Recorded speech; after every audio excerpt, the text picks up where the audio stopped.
Hello, good morning, everybody. Good to see a few of you on this morning. Bit of a shout out to Luke and Melinda. Howdy, James.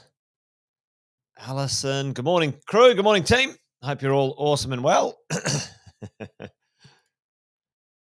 Another great day out here in the wild north.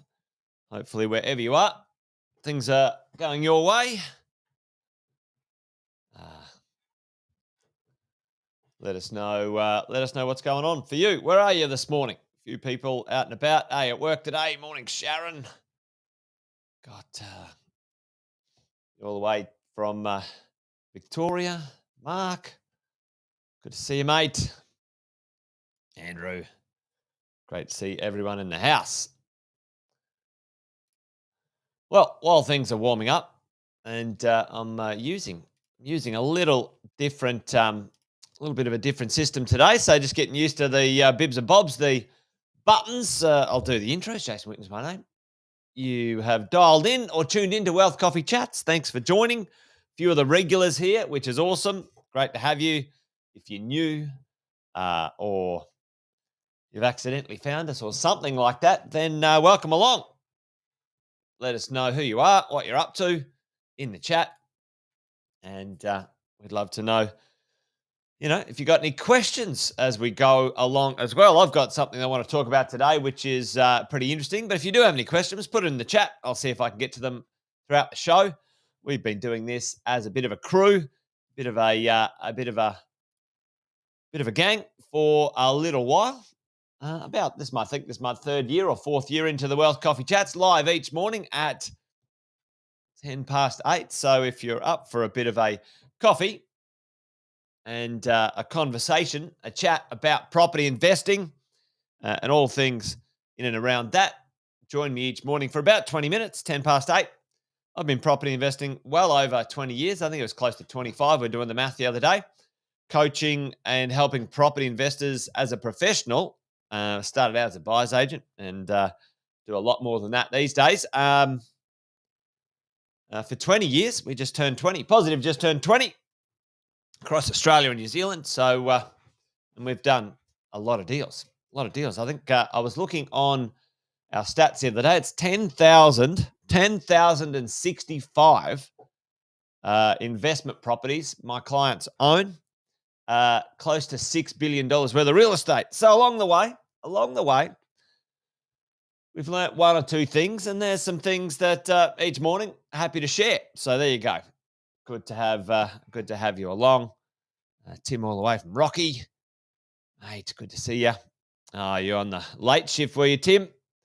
Marcus and Scott. There we go. All right, team. Well, today I thought we'd talk about something that's going on. Probably many of you, hopefully many of you know what's happening. Notice what's going on, but maybe you do, maybe you don't. Listen, tell me in the chat. We talked about it yesterday. Here for a second. We talked about it yesterday. When did we talk about it? The other day. Some of the challenges. Oh, nice, Beth. Oh, Beth's doing a reno. Good to see Beth.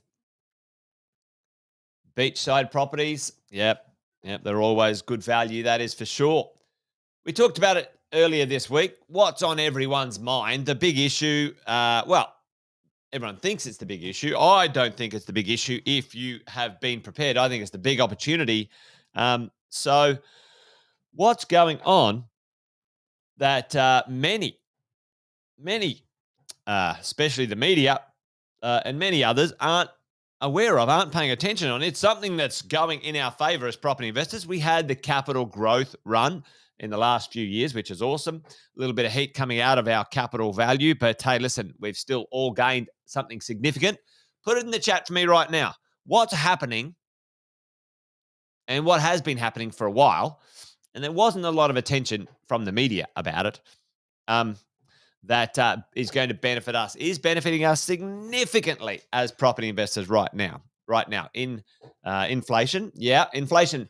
But what is it linked to? What is potentially part of inflation driving for us, Tim, as property investors that we're benefiting from pretty significantly right now? And everyone likes to talk about the property value going up and the property value going down. Supply, not yeah. Well, that's another one too, actually. That's another one too. Well, let me jump in here and show you. Well, it's the rents, folks. The rents. The weekly rise in rents. Actually, I'm going to do this. Interest rates.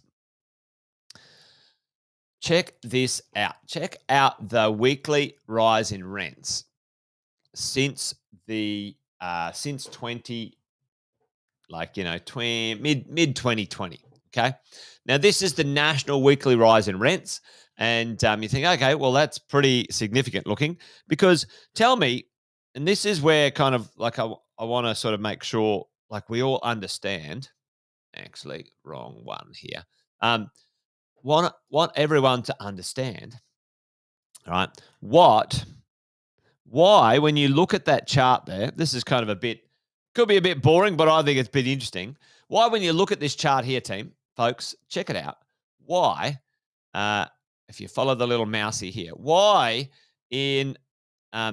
for a decade, like 10 years, tell me, why were the rents just flatlining for 10 years? What was going on for 10 years in the Australian property market on average? Now, this is not everywhere. This is kind of the on average.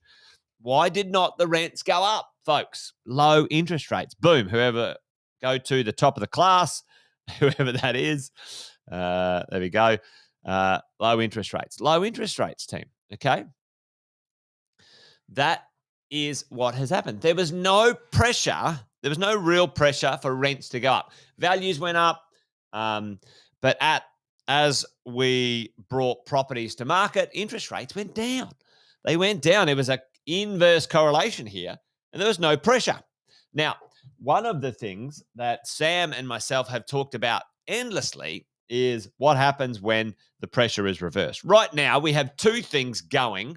We've got two things happening in the world of property investing. And I turn that off for a second. In the world of property investing, two pressures pushing, and maybe three. Let's just put it like that. Maybe two or three things that are happening right now that are pushing in a positive way the rents in a direction that are getting results like this. Clovelly in Sydney, the average weekly rental rise $381. Anybody put their rents up $381 in the last 12 months or so? That's an extra $20,000. $20,000. That's pretty sweet, right? So, what is pushing up the rents? Well, number one, the interest rates have gone up. Now, that is putting significant pressure on owners of real estate to pass on the costs. Yeah?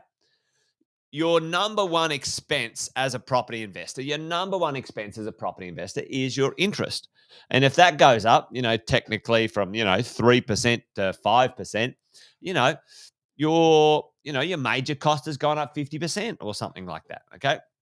Now, what else is going on with inflation? Inflation, that would equal your ancillary costs as well. So they've gone up. So as a property investor, you've got to pass them on, right? No one else is, you're not a charity, when it comes to this stuff. And last but not least, supply.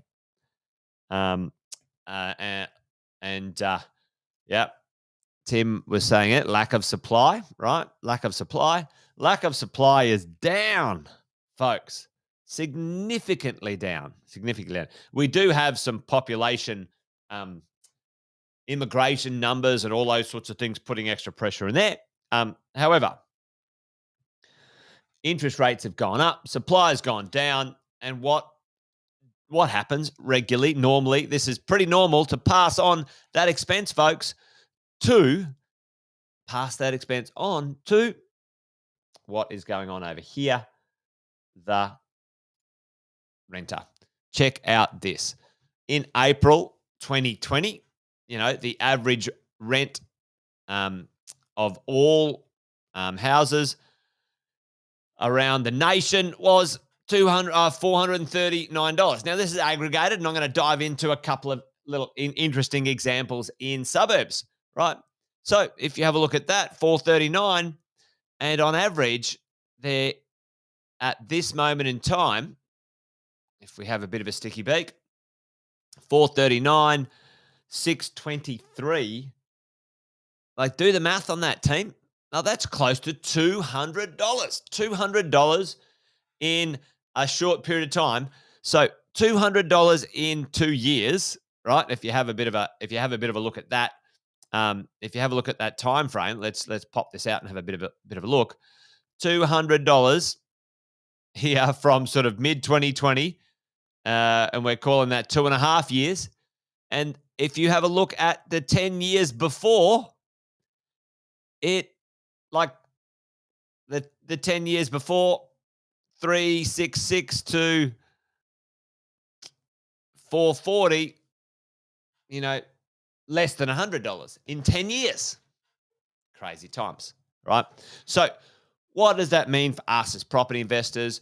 Well, I'm telling you right now, the rent boom that we were talking about, and, to be honest, we've been talking about it for quite a while. I've been talking about it for at least 2 years, the undersupply, the rent boom. It's here, folks. It's here. It's arrived, and it's still underway. It's not going to get any better anytime soon. And for us as property investors, for many of us sitting here right now, like, we got to make sure that we don't under rent or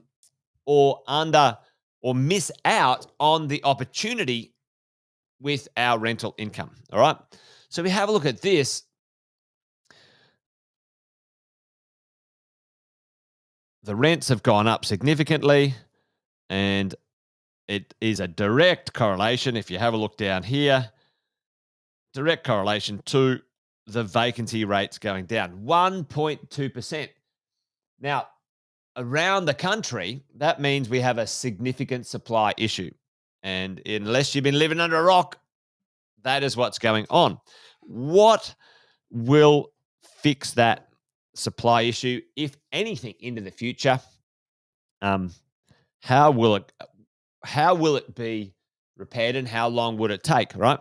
So let's talk about what we can do as investors right now not to miss out on this stuff, because it's important to understand the mechanism of what's going on. Now, if we quickly go back to this here,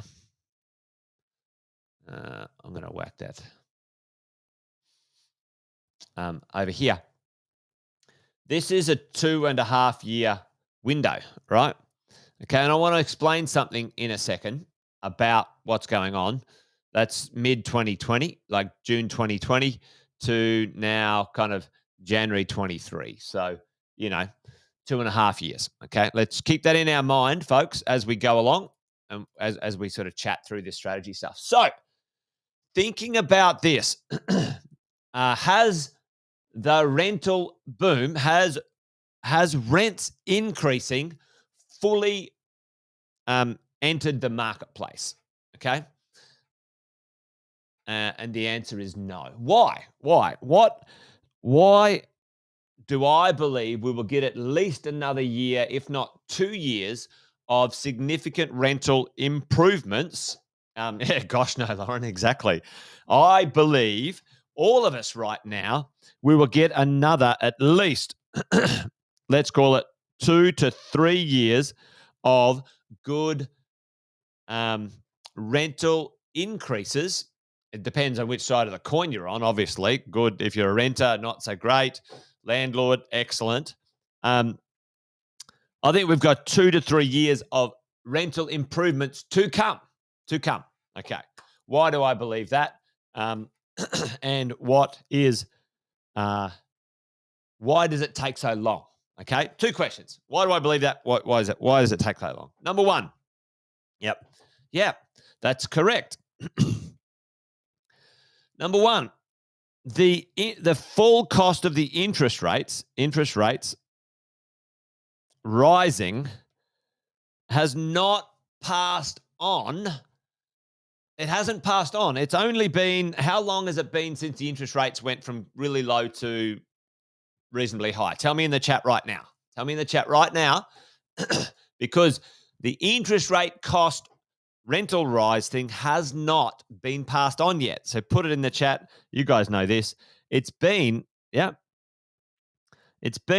7 to 9 months, right? 7 to 9 months since the interest rate stuff started. And to be honest, it's only been probably 4 to 5 months until people actually took notice of it meant something to the cost of their living. So interest rate costs and rises haven't fully been experienced by borrowers, lots of fixed interest rates, and it hasn't been passed on yet, certainly for property investors, right? So whoever said this one here, fixed term leases, all right?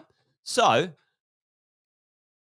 nearly every state of Australia, you cannot increase the rent any quicker than, put it in the chat if you want to sort of play along, what's the time frame of when you can increase your rent? There's only a set time frame, okay? Which is, I think's fair. I think's fair, but you can't miss out. What's the time frame? Can you increase it every month? Can you increase it every quarter? All right. It is 12 months in most states. I think there's one state left where you can do it every 6 months, and that'll probably disappear. All right. You can only put the rent up every 12 months. So the cost of the interest hasn't really come through for the majority of the market, folks. And those, 6 months in Queensland. Yep. All right, QLD.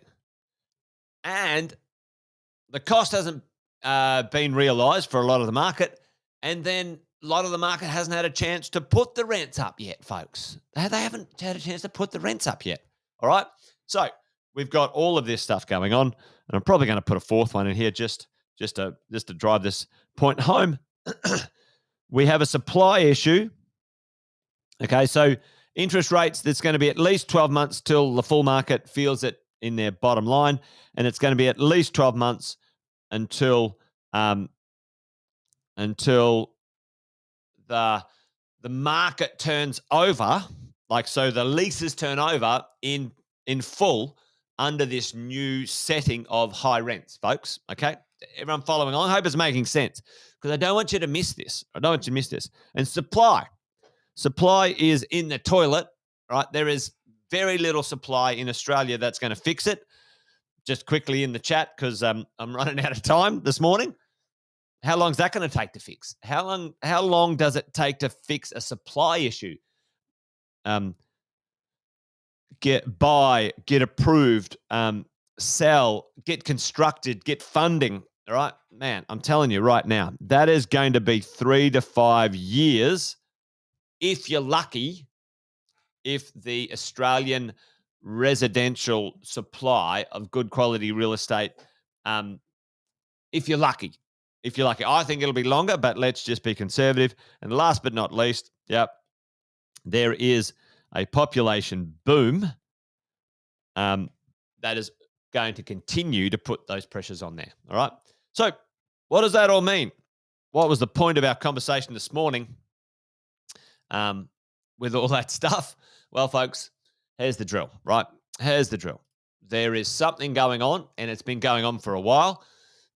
You and I chatted about this, all right? So you should have already been putting your rents up, and if you weren't, start listening, team, because as property investors, the market actually moves slowish, and there are indicators, and you can get ahead of making good decisions. At the next chance point you get, I suggest you increase your rents. I also suggest you improve your property. Okay. If you haven't renovated your property in a while, this year is probably going to be a good time to do that. If you can get the right pricing to get your rents up, that can accelerate your rents as well. And the point of it all is if you get your rents to the highest amount, that'll help you unlock your equity. You get to buy another property and you continue to build your portfolio. Folks, anyway, did that make sense? Hopefully it made sense. Made sense to me, but sometimes when I rabbit on, it might be a bit dislocated. So rents have been going up. They're still going to go up. There's still plenty of reasons why it hasn't fully done its thing yet. And, when you look at these things here, team, folks, when you look at that, that's a nice little curve for us as property investors as we go along. Listen, units have gone up significantly as well. Combined units, combined houses, you name it. Every single type of property is being benefited right now in this rent boom. And, we told you so. We told you so. And I'm glad you were listening because now we're all on that train. Capital growth happened. Slow down. Now we're going to get our rent boom. This is the game we play. This is the game we play.